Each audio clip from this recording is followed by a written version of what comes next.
इस वक्त आप आराम से बैठकर इस वीडियो को देख रहे हैं, मगर मैं आपको कहूं, आज जिस जगह पर आप अभी बैठे हो वो जमीन आज से करोड़ों साल पहले 8,500 डिग्री के तापमान से उबल रही थी, या जिस जगह पर आप बैठे हैं वो जगह लाखों सालों तक बर्फ से ढकी हुई थी। ये दोनों बातें सच हैं। इस 15 मिनट की वीडियो के अंदर आप पृथ्वी के 450 करोड़ साल के सफर को देखने वाले हैं। जिस जगह आज हमारा सौरमंडल है वहाँ विभिन्न प्रकार की गैस और धूल के बादल हुआ करते थे। वैज्ञानिकों के मुताबिक इन धूल के बादलों से दूर एक तारा हुआ करता था। वक्त के साथ साथ उस तारे की ऊर्जा कम होने लगी, जिसके कारण उसके अंदर एक विशाल विस्फोट हुआ। विस्फोट की वजह से अंतरिक्ष की ये धूल एक दूसरे से दबने लगी।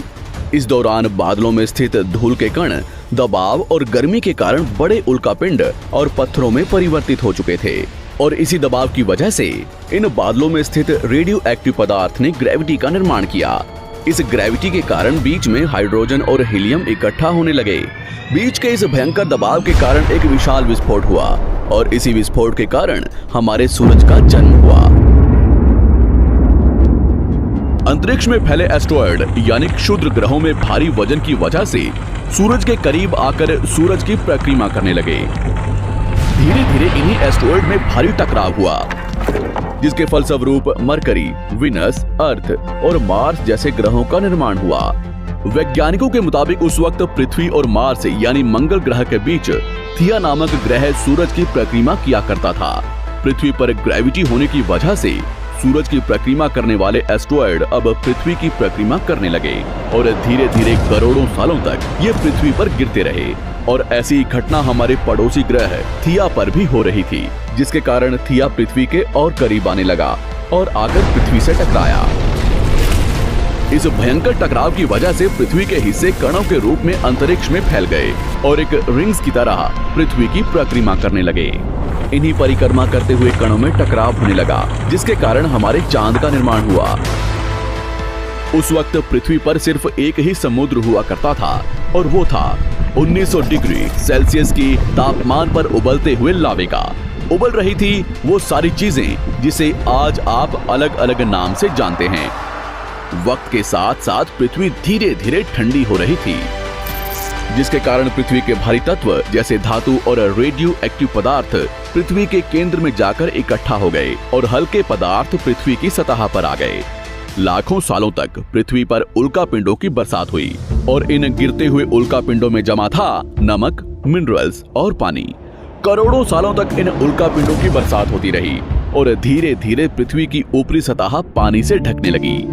वैज्ञानिकों के मुताबिक यही वो वक्त था जब दूर गहरे पानी के अंदर निकलते ज्वालामुखियों से पहली बार सूक्ष्म जीवों का निर्माण हुआ। लाखों सालों बाद एक वक्त ऐसा आया जब पृथ्वी की पूरी सतह पानी से ढक चुकी थी। हमारी पृथ्वी के सबसे अंदर का कोर रेडियो एक्टिव पदार्थ से बने होने की वजह से हरदम गर्म होता रहता है, लेकिन जब भी पृथ्वी की ऊपरी जमीन ठंडी हो जाती है तब पृथ्वी के अंदर की गर्मी बाहर नहीं निकल पाती, जिसके कारण ज्वालामुखियों का निर्माण होता है। और उस वक्त कुछ ऐसा ही हुआ। पानी से ढकी हुई पृथ्वी पर हजारों की तादाद में ज्वालामुखी निकलने लगे, और आने वाले लाखों सालों तक इन ज्वालामुखियों का निकलना जारी रहा, जिससे पानी के ऊपर जमीन का निर्माण हो रहा था। इस वक्त भी पृथ्वी पर वातावरण ना होने की वजह से अंतरिक्ष से उल्कापिंडों की बरसात हो रही थी। आज से लगभग 300 करोड़ साल पहले पृथ्वी पर ऐसा वक्त आया जब पृथ्वी का वातावरण लगभग स्थिर होने लगा था।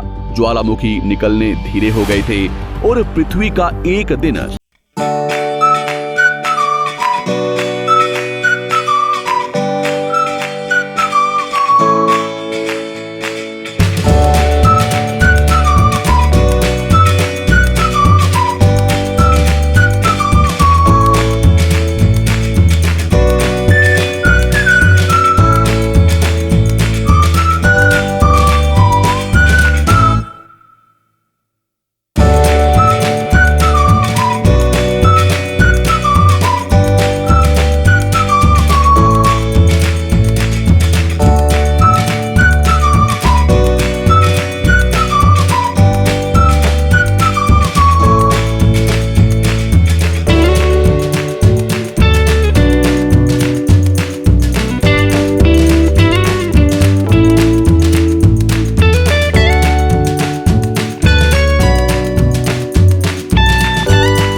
पूरी पृथ्वी बर्फ से ढक चुकी थी और क्योंकि बर्फ सफेद और चमकीली होती है, जिसके कारण सूरज की किरणें धरती पर गिरने के बाद वापस चली जाती थी।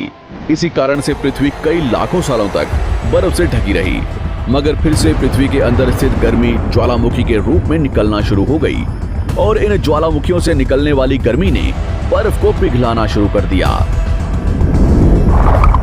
इसी बीच पृथ्वी की गहराई में बचे कुछ सूक्ष्म जीव धीरे धीरे बदल रहे थे और अब वो ऑक्सीजन को अपने शरीर